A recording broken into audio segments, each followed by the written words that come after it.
That shouldn't be allowed. This is my son. Ishaan Tharoor of the Washington Post. Definitely asking a question in personal capacity. And mostly to say hi before you go off to your next engagement. Raise the mic. Mostly to say hi before you go off to your next engagement. I'm curious, though, on this tour you've been on, various countries in the Western Hemisphere, have any of your government interlocutors asked you to show evidence of Pakistan's culpability in the initial attack?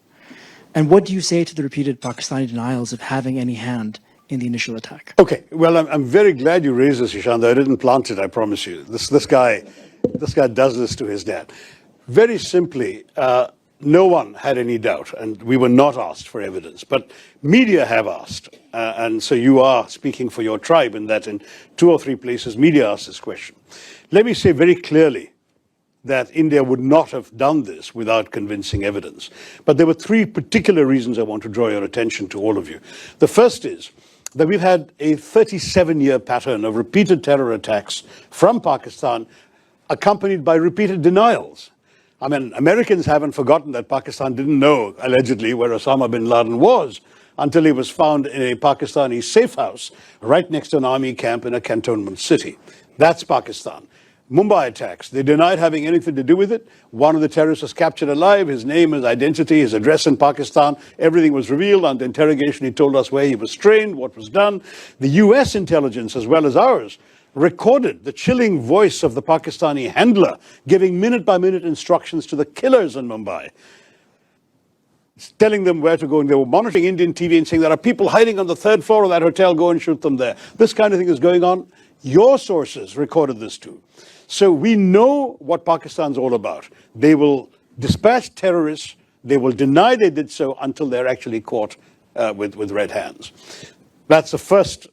So I agree you're going to say, but that's circumstantial. Sure. Second point. The moment this happened, within 45 minutes or so of this happening, the terrorist attack, a group called the Resistance Front claimed credit. Who are the Resistance Front? They're a well-known proxy front of the Lashkar-e-Taiba, a banned organization listed by the United Nations, listed by the US State Department, which enjoys safe haven in the town of Muridke in Pakistan. The Resistance Front, evidence about the Resistance Front and its doings was presented by India to the UN Committee on Terrorism in December 2023 and repeatedly again in 24. But the problem was, of course, Pakistan too is a member of that committee. The Resistance Front was not listed by the UN, but its identity was known and publicized. These people then claimed credit within a time span. There were no media present when these killings took place. Most of the world hadn't even learned about this when they claimed credit. So that was itself a smoking gun. They repeated that claim 24 hours later. And having repeated that claim 24 hours later, then their handlers must have woken up to the gravity of this and told them to take it off their site. So they did. But the fact is, the credit claim was on record and the world has seen it. Third, when the first strikes happened on the terrorist camps, funerals were conducted, including for members of some of the key organizations, the Jaish-e-Mohammed in particular, and the Lashkar-e-Taiba. The funerals were conducted and photographs have emerged on social media showing Pakistani generals and police officers in uniform attending these funerals, being conducted by relatives of these terrorists. So we're looking at 3 concrete pieces of evidence as far as India is concerned. But finally, I can add to the mix, we also have intelligence services. They have been studying very carefully these terrorist attacks. They have identified at least 4 of the 5 perpetrators, and they know who they are. In fact, I'm told, and I don't have access to the direct intelligence information, but I've been reliably informed, they know that 2 of them are Pakistanis, and the other 2 were locals who had exfiltrated, is the term, out to Pakistan for training 10 years ago, and clearly were sent back for this mission this time.